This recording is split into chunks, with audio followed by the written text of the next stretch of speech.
So this is the cation, anion, and ionic reaction lab.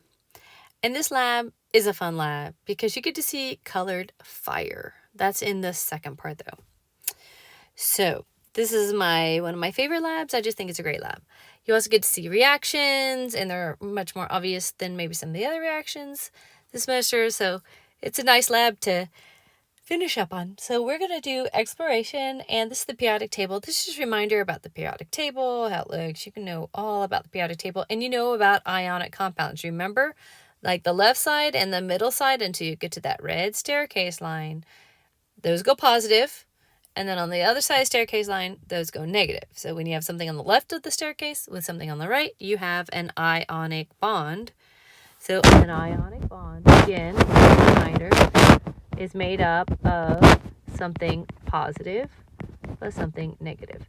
So the nice thing about ionic stuff is that you can do tests and figure out what the positive ion is, and you can do different tests and figure out what the negative part is, and then you put them together and you know that's the compound. So we've got that section. A little bit more about ionic compounds, what they look like.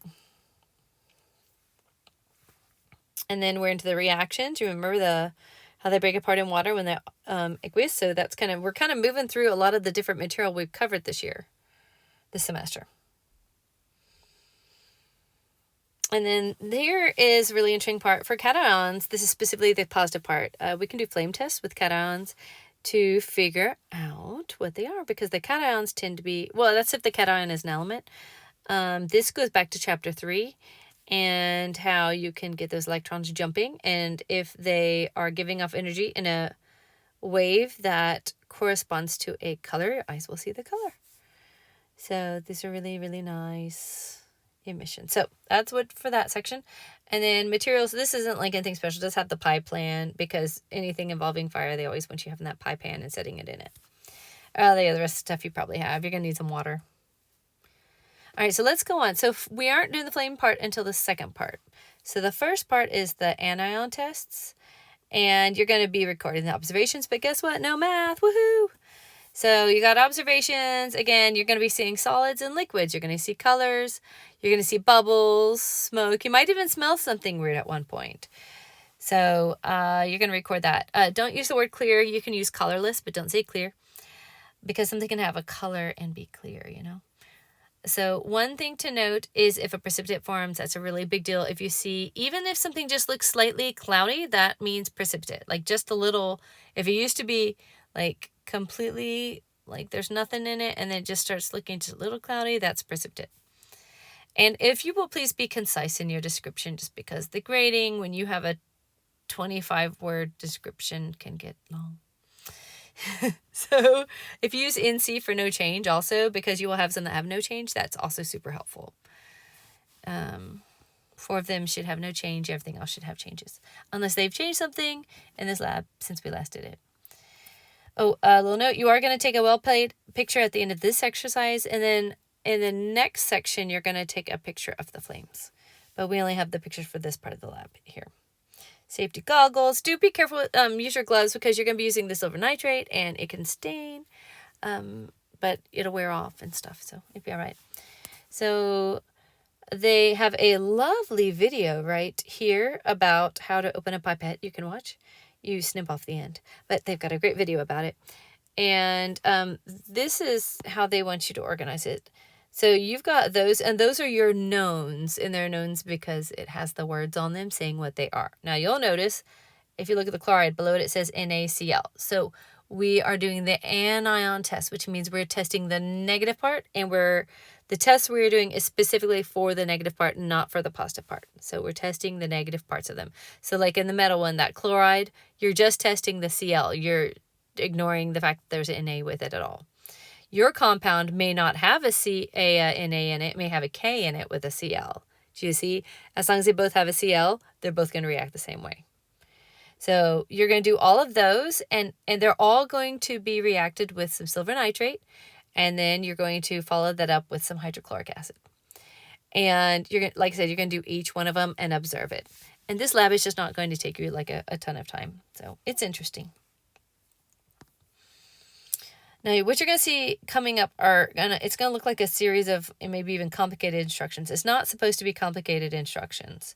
I'm going to zoom back over to here, back over to this section so I can kind of show. So the first thing you're going to do is you're going to put some of this in here, and this is the BRO. Let me see if it's 2 or 3. I'm looking at step 4. So bromide. It's the bromide.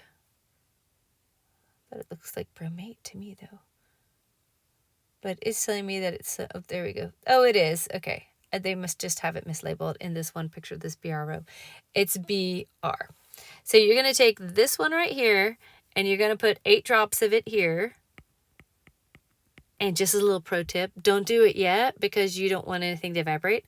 But you're going to do a reaction with the AgNO3. And then you're going to do it with HCl. And then you're going to go to this next one. You're going to put 8 drops in.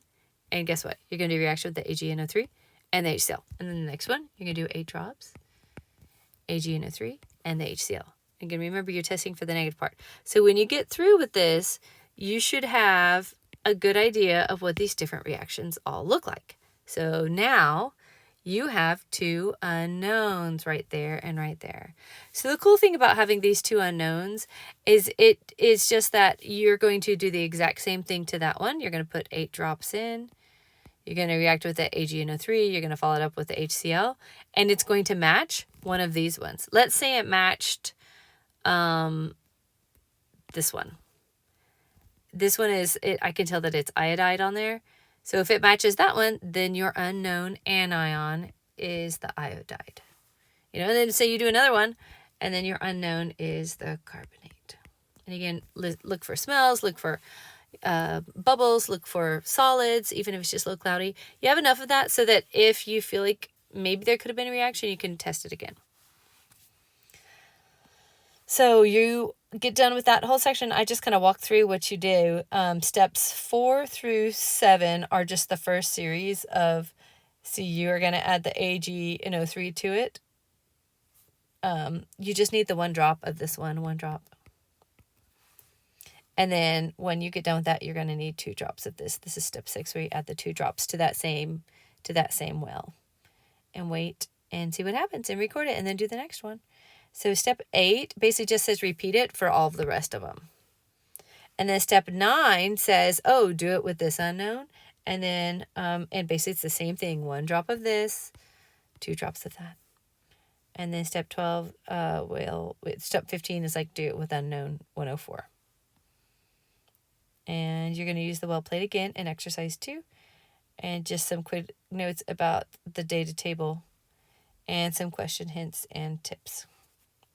All right, that's the whole first section. So you're just putting little drops of things in, and you'll be good on those. And then the next part is my favorite part. Now, on this next part, you're going to do the flames first, and then you're going to go back to this, and you're going to test your unknowns in that. So you have some new unknowns for this part. And again, this is the colors. They're due to the electrons moving. These are nice photos, and if you were going to show off chemistry to someone, you know, hey, this is a great lab to do it. You're going to take a picture of your flame colors from your unknowns for sure. And if you want to take some of the other pictures just to have on hand, go for it. The unknowns especially. There's some additional instructions. The colors, some people see colors different ways, where I might call orange, someone might call, I don't know, orange yellow or something. So there's actually a request for certain color names to be used, unless you just don't see the color like any of those. How we see colors is very unique and specific to our eyes. So data table 2, there's instructions on filling that in. That's your observations. And then same for data table 3. And then you got some cleanup instructions. So you're going to put in your goggles. You're going to get your whole self all set up with your pan. You're going to get your burner fuel. That's not the isopropanol from last week. Do not use that. Use the actual burner. You're going to uncap it. You're going to light it. And this time you've got a few different chemicals for this part of it. And you're going to put, for example, for the Ki, you're going to put on the very end of the spatula about that much. And then you're going to put it in the flame. And that's about where you put it. So I'm going to come over here. So pretend that's what I'm doing. I'm going to do it. I'm going to wait like a minute, make sure I'm really solid on what that flame color is, and then I'm done with that one. Then I'll get my next chemical, put it in there. See, that one's flame color. Do the next one. That one's flame color. And you're just going to keep doing that until you get all those flame colors done. Let me go on through here. Let's see. And in between each of them, if you look at step 8, it says rinse it with water and then dry it with a paper towel. You can use the same paper towel, just maybe use different parts of it. And so you're going to be doing this for a total of 5 because you can see it says repeat steps 4 through 8 for the remaining 4 chemicals. So this is the first one you'll do, and then you've got 4 more that you're going to do. Now this is the cation, remember? So that's the positive part. So you're going to know which cations they are that you got your different colors with, right? So let's say for the K one, you know, let's say that you got this orange color here. I'm not sure that you would, but let's say that you get the orange color, right? Each of these cations that you're testing all have different colors. So if your unknown 105 is orange, it's just saying that you know the positive part of 105 is K+. You see? And then say like you on this one matched sodium, and then on this one say you matched, I don't know, magnesium, color-wise. You still just have the first part of it. You got it? You just have the first part of it. So, but that's great, and you're going to put that information in a chart. But then they're going to be like, not for these ones, but for these ones, they're like, hey, go ahead and figure out the anions exactly how you did it on the other part. So you're going to figure out the anion. So you're basically repeating what you did a minute ago, where you use your well plate and use the 1 drop of the silver nitrate. So like this might be 105, 106, and 107. Remember, you do the 8 drops in there. And then you're going to add the 1 drop of the AgNO3, and then the 2 drops of the HCl. And this is going to match one of these. Let's say that it matched this one, the chloride. So then we would say, oh, the anion for that one is Cl. And then go up here, say that one of them matched the carbonate. So you would put CO3 is the other part of that one, and that has 2 minus charge. And then, I don't know, say one of them matched the sulfide. I think it's that one. It's the sulfide. So that's S2 minus. So you actually, because you're testing both of them in the second part, you can actually figure out the whole compound. And at the very end, if you'll look at step 22, it says combine the determined identity of cation and anion to determine the complete chemical identity. So for example, and again, these are not what you should be getting. I'm totally making these up off the top of my head.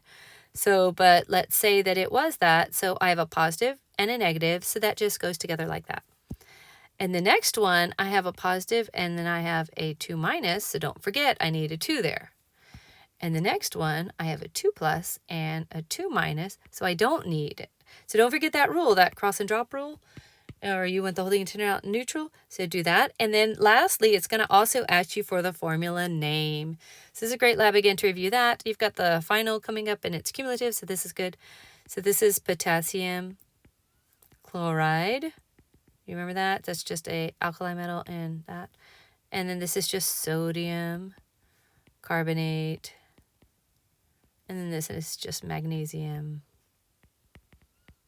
sulfide. So if it's an element on the end, is IDE.